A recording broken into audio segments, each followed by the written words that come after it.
Hello. Today I will go over the information that was collected for a program evaluation and concerns of a home buyout program with focus of equity. My name is Sean Williams. I am a student at Stephen F. Austin State University. I am currently focused on my master's in public administration, and this project is for a capstone project to the Policy Systems and Program Evaluation course, proctored and oversaw by Dr. Kwame.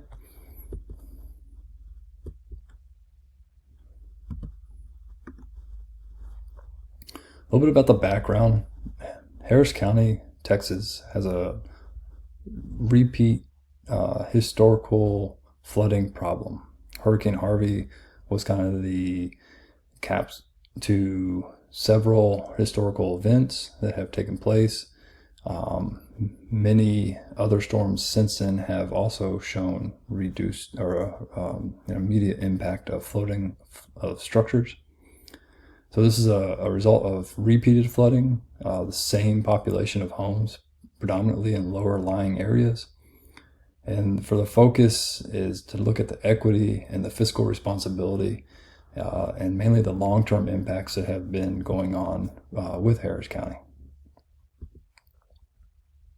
Some of the objectives that I set out to study was assessing the long-term effectiveness and reducing the cost versus the payout of insurance, which is at over $400 million historically for Harris County, and then identifying the equity gaps in the buyout process, so ensuring that all homes, whether individuals or families, were receiving the same fair evaluation for their structures and their properties, whether they be temporary, like a trailer situation, or more permanent, like a foundation in the ground. And then making sure to evaluate post-buyout land use. So the purpose of taking these families out of their homes, taking these structures off the land, and then repurposing the land for the greater purpose of whether it's flood mitigation, parks, recreational. But there is a cost that comes with that, and in a lot of ways, a cost that has yet to be realized for Harris County. And then also determining educational tools to help implement better practices, making sure that we're not just going in there and disrupting a population without educating them on giving them the resources to be effective for their next purchase.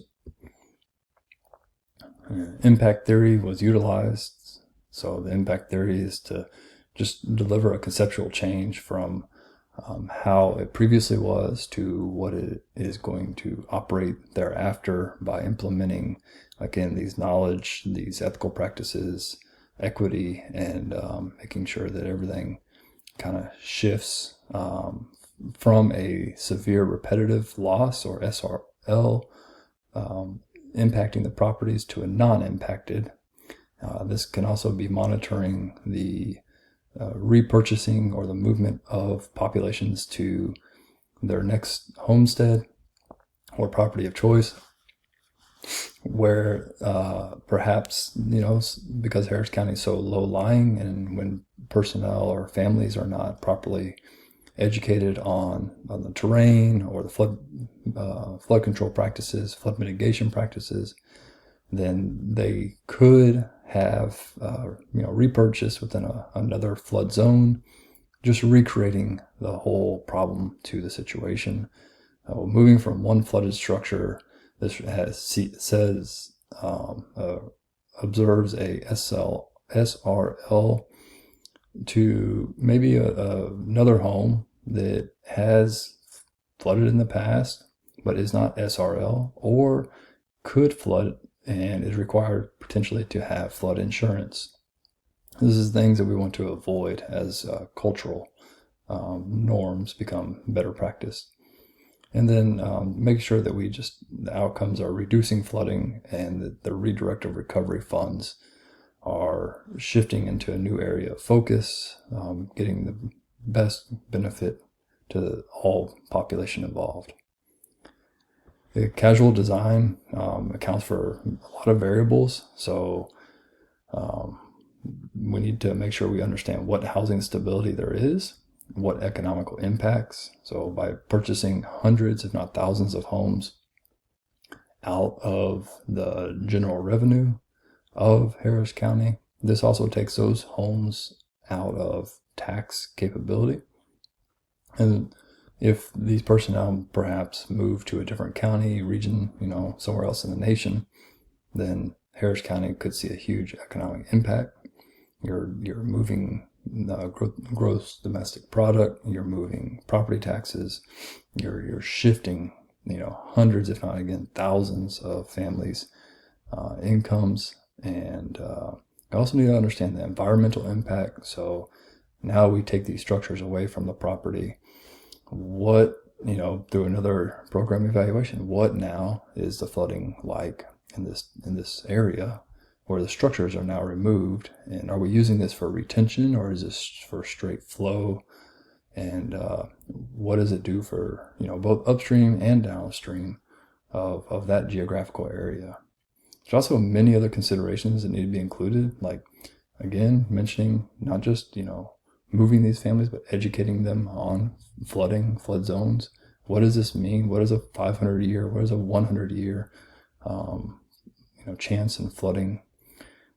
What is the housing availability? Very rarely can 900 families just move from one geographical area to the next due to available housing. And we're not just saying available housing, but available housing that is affordable, that is procurable by the general population. A lot of these families did not want to go into another home with a loan, interest rate influx, and then most importantly, cultural shift in patterns that are less desirable. So we're taking these families, these children away from their schools. These families may have to find new employment because the commute, Harris County is so large. That is the third largest county in the nation. So making a commute that might be 2 or 3 times longer, it might not be financially feasible for these families. Grocery stores, medication doctors, therapies. There's all sorts of just considerations that have to be accounted for when we're taking families from where they know what's in their backyard to not knowing what's in their backyard. For the methodology, I definitely suggested making a mixed method, quantitative and qualitative approach. So for the quantitative, we need to understand the participation rates. There were 2 different populations that were being impacted. They got turned into 2. One population that was impacted turned into 2, and that was a voluntary versus a mandatory population. So if you were mandatory, almost to the point where there are families now in eminent domain court fighting their cases for their property because the government's coming in and trying to just capture all of this. And then you have the voluntary, and those families, maybe it's once, maybe it's multiple floods. They have been just voluntarily, here's the program, and utilizing this resource to relocate.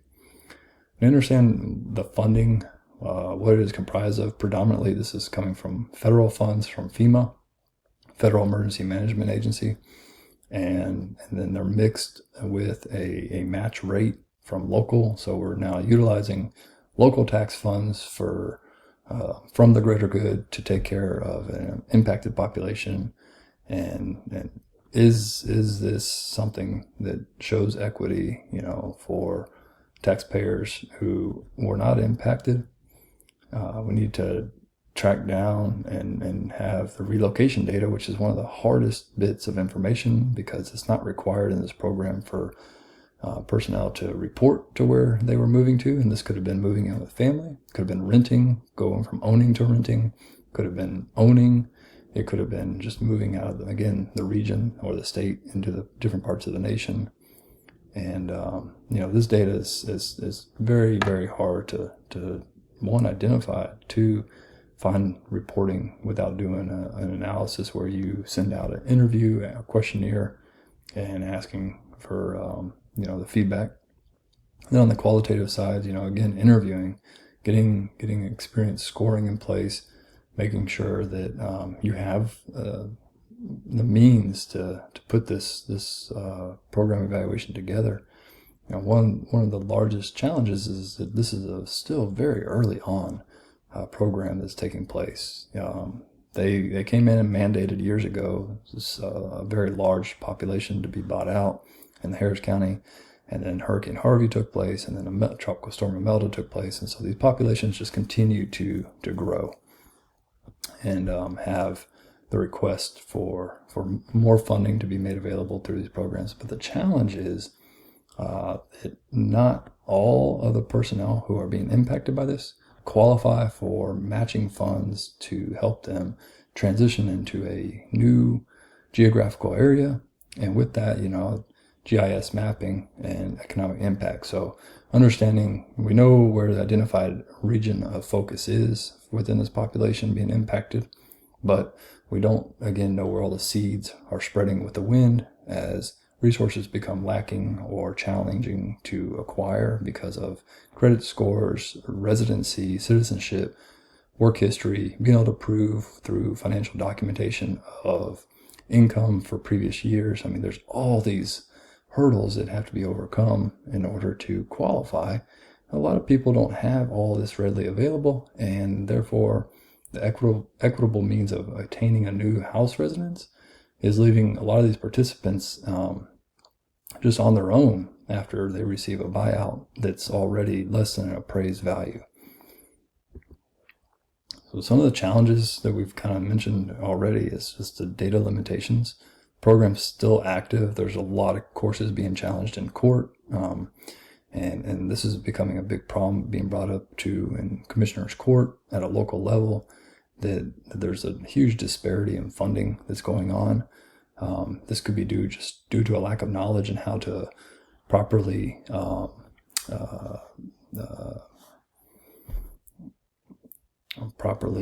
give representation for themselves on a legal matter because of lack of knowledge, and that having funds to approach legal services is not something that is always available to these families, these lower economical families.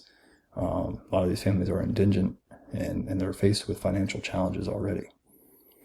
All the surveys would be voluntary, so there's nothing that could be mandated for them to give us information back.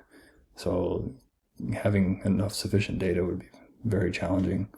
And then the privacy of the financials, right? Understanding why some of these families didn't meet these precursors required by the housing urban development, HUD. Internal validity, there's so many external uncontrollable factors. So the world around these populations are constantly changing. Economics are constantly changing. We're talking new development that are impacting, that could create new flood zones. We're talking about taking away structures from flooded zones that are identified now, but then how do we control those flood waters so that it's got a good absorption rate and it's not just doing runoff. And then most importantly, like the program requirements that we've mentioned, here is just earlier, is that HUD is reducing the equity, and more so the recovering project for Harris County is, on their website, their primary focus is pulling these structures away from being in a flooded situation. That is their primary focus, is structures. And it really should become the primary focus of social equity and people, making sure that people are safe and making sure that people are well taken care of post-implementation, and not just leaving these families out to figure out how to do this on their own. I highly recommend that change, and that equity for society becomes the number one. But in order to do that, it would have to become better defined and understood. We need to make sure we reduce the negative impacts to those individuals and households. So where families are still on, the search for new homes, a year, 2 years later, these children are suffering due to their lack of stability at the house. They might have to be jumping from temporary house to temporary house location. And this is no way for a family to, be cohesive within a community. Also, no way for a child to have an upbringing for their educational instability of growing up in culturally within Harris County. I think that there's too many loose mitigation principles. The overall arching goal wasn't really defined. Don't really know what's going to come up of the reuse of the property afterwards. And there's just a huge cost to developing land that has yet to be identified. And so this program, initial cost is only 50% of the total program, and maybe even greater value to alter the land into flood mitigation is still not even discoverable yet at this time. And then more so, I think that further collaborating or defining and strengthening the building codes and permitting from federal all the way through local needs to occur. Currently, it's we have allowed, not just in Harris County but across our nation, we have allowed people to build in disaster zones and then say that that's okay. Here's some insurance, and that's not a reasonable way for civilians to basically 30 years later, now we go in and buy you out. That's just a really bad practice. So in conclusion, I think that yes, the buyouts are necessary. They help develop resiliency, but they're challenging the equity and social vulnerabilities of as a deliverable right now. And then any future research for not just this program evaluation but others, and maybe this evaluation will help bring to light, but we need to make sure that equity is put on the forefront and that it helps improve other program frameworks. These are the references that were utilized for the research paper and continued on this page. I appreciate everything from this evaluation. I learned a lot, and I think that it will help out the benefit of other research down the road. Thank you.